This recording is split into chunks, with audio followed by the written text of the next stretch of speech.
디도서 3장 12절에서 15절 말씀입니다.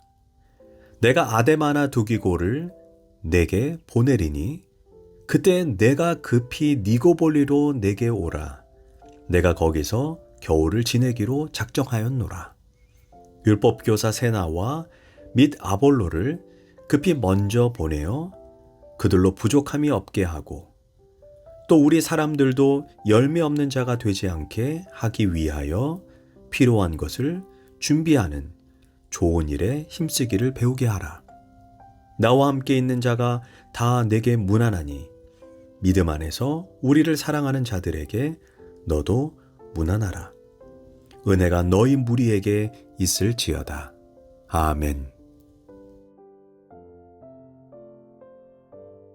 할렐루야, 오늘도 좋은 날입니다. 디도서 3장 12절에서 15절 말씀 묵상입니다. 오늘은 바울이 디도에게 부탁함이라는 제목으로 말씀을 나누도록 하겠습니다. 오늘 본문은 디도서 마지막 말씀입니다.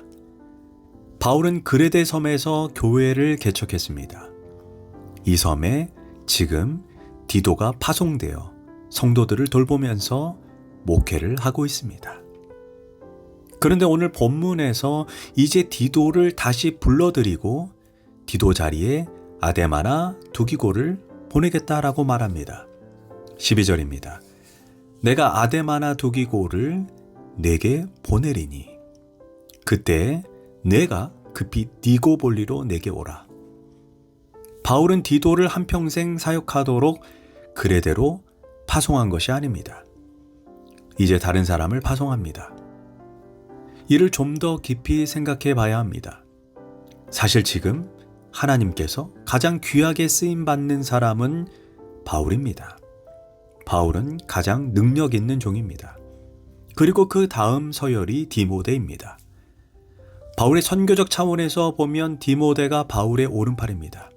그 다음 바울의 왼팔, 그 다음 서열이 디도입니다. 그리고 그 다음 서열이 두기고입니다. 그러니까 바울의 사역은 혼자만의 사역이 아니라 많은 제자들이 있고 그 제자들이 바울의 사역을 도와서 사역합니다. 바울이 디모데 전서에서 하나님의 일은 아무에게나 부탁할 것이 아닌 충성된 사람에게 부탁하라고 했습니다. 바울은 충분히 자신의 힘으로 해낼 수 있지만 또 다른 제자를 키웠습니다. 또 얼마 있다가 또 다른 제자를 파송합니다. 왜냐하면 그 뒤에 또 다른 제자를 키우기 위함입니다. 그레데 교회는 문제도 많고 탈도 많고 거친 사람들이 많았습니다. 그래서 제자 중에 강인한 사람인 디도를 보내어 교회를 안정시킵니다. 이제 안정된 교회에는 그 다음으로 훈련이 필요한 사람을 보내 또 다른 제자를 키웁니다. 이제 두기고가 그레데 교회로 오는 것입니다. 아주 효율적인 인사관리입니다. 사실 처음부터 완벽한 목회자란 없습니다. 바울도 처음부터 사도 바울이었겠습니까? 디모데도 역시 처음부터 디모데가 아닙니다. 시간이 흐름에 따라 목회의 능력이 생기고 점점 능력 있는 주의 종으로 성장해 가는 것입니다. 바울은 하나님 나라를 위해 다음 세대 제자들을 계속 훌륭하게 키워나가는 것을 볼 수 있습니다. 그래서 그레데에 있는 디도를 향하여 내가 아데마나 두기고를 이제 너 대신 보내겠다라고 말합니다. 그러니 너는 급히 내게로 오라는 것입니다. 그레데 교회에 미련을 두지 말고 그것 또한 하나님의 교회이니 하나님이 책임지신다는 것입니다. 그때 만약 불순종하여 이제 자리 잡아 놓았는데 지금이 딱 목회하기 좋은데 왜 오라가라 하는가? 이러면 안 된다는 것입니다. 인정에 매이거나 사사로운 이익에 매여서는 안 된다는 것입니다. 이 교회는 이 교회대로 발전하고 이제 다른 곳으로 가서 또 다른 교회를 세우게 하려는 계획입니다. 이게 바울의 인사관리입니다. 알다시피 안디옥 교회에는 탁월한 주의종 2명이 있었습니다.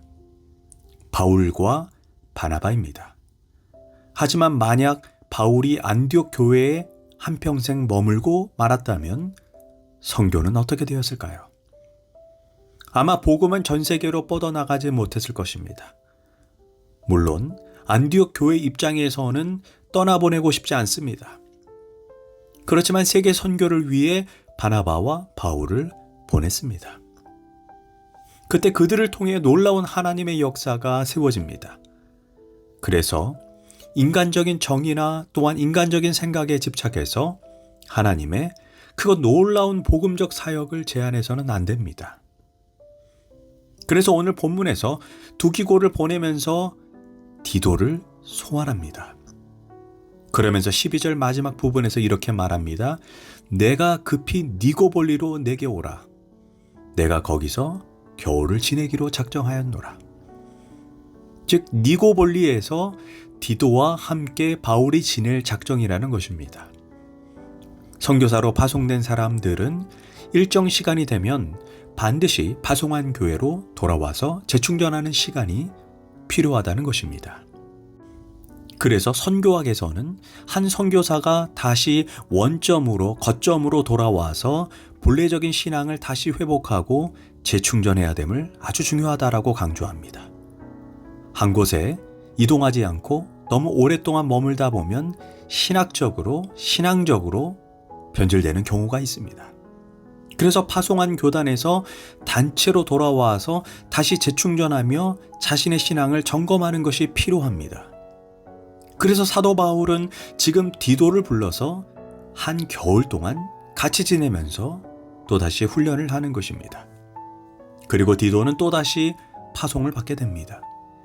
이런 재충전 기간을 통해 자기 사역을 한번 객관적으로 돌아보는 것입니다.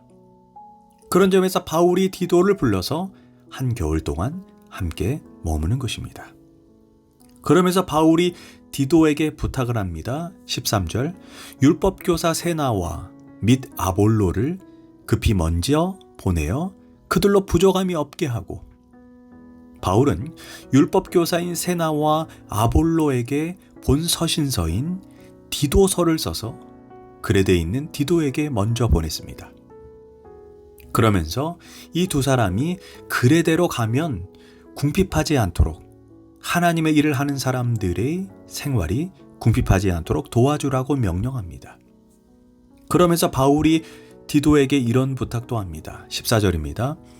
또 우리 사람들도 열매 없는 자가 되지 않게 하기 위하여 필요한 것을 준비하는 좋은 일에 힘쓰기를 배우게 하라. 디도에게 그레데 교회 성도들로 하여금 열매 없는 자들이 되지 않게 미리미리 선한 일을 하는 데 있어 준비하는 자로 훈련시키라는 것입니다. 여기에서 좋은 일은 구제사업입니다. 이 구제사업을 위해 미리 준비하는 자가 돼서 열매 없는 자가 되지 않게 하라는 것입니다. 열매 없는 자가 되지 않기 위해 반드시 신앙에는 행함이 뒤따라야 합니다. 영적 성장은 항상 말씀의 지식을 얼마나 많이 가지고 있는가에 달린 것이 아닙니다. 그 말씀의 지식이 삶의 자리에서 얼마만큼 실천되고 있는가에 달린 것입니다. 구제에 대한 말씀에 아멘 아멘 하면서 실제 구제헌금을 내지 않는다면 아무 소용 없습니다. 목사가 감동적으로 말씀을 전해서 성도들의 말씀의 지식이 굉장히 성장했습니다. 그런데 만약 이 말씀의 지식이 삶의 자리에서 전혀 실천되지 않는다면 열매 없는 신앙입니다. 반드시 성도들은 말씀의 지식만큼 삶의 자리에서 살아내야 합니다. 가정에서, 직장에서 열매로 맺어야 합니다. 그렇다면 열매 없는 자가 되지 않으려면 어떻게 해야 할까요? 바울은 먼저 필요한 것을 미리미리 준비하는 신앙인이 되라는 것입니다. 선한 일을 그때그때 하는 것이 아니라 미리미리 준비되어야 한다는 것입니다. 그런 후에 행동이 따라오는 것입니다. 가령 교회의 선한 일을 위해 미리 준비된 것이 없습니다. 그러다가 사건을 만나게 됩니다. 그때 가서야 작정헌금하고 구제헌금한다라고 야단법석 떨면서 즉흥적으로 하나님의 일을 감당하지 말라는 것입니다. 이는 하나님 안에서 아름답지 못하다는 것입니다. 교회가 선한 일에 미리미리 준비함이 있어야 하고 성도들도 넉넉함으로 준비되어야 한다는 것입니다. 준비됨이 없다면 교회는 결국 열매 없는 교회가 되는 것입니다. 예를 들어 교회 지붕에 고장이 생겨 그 다음날 광고하고 한 주일이 지나서 작정 헌금하고 이러면서 하나님의 일을 하는 것은 아름답지 못하다는 것입니다. 그래서 미리 항상 예비하고 준비되도록 성도들을 가르치라는 것입니다. 또한 바울은 디도에게 선한 일을 준비하는 것을 성도들에게 가르치라고 말합니다. 14절 마지막 부분입니다. 필요한 것을 준비하는 좋은 일에 힘쓰기를 배우게 하라. 즉 하나님 나라를 위해 선한 일을 하는 법을 교회가 목회자가 가르쳐야 한다는 것입니다. 예전에 섬기던 교회에서 선한 일, 하나님 나라의 일에 대해서 제가 담당하고 있는 성도님들을 가르친 적이 있습니다. 하나님 나라의 일은 부자만 하는 것이 아니라 내 삶에 주어진 환경 속에서 내게 주신 은혜가 있다면 작은 것부터 시작해야 된다라고 말씀을 나누었습니다.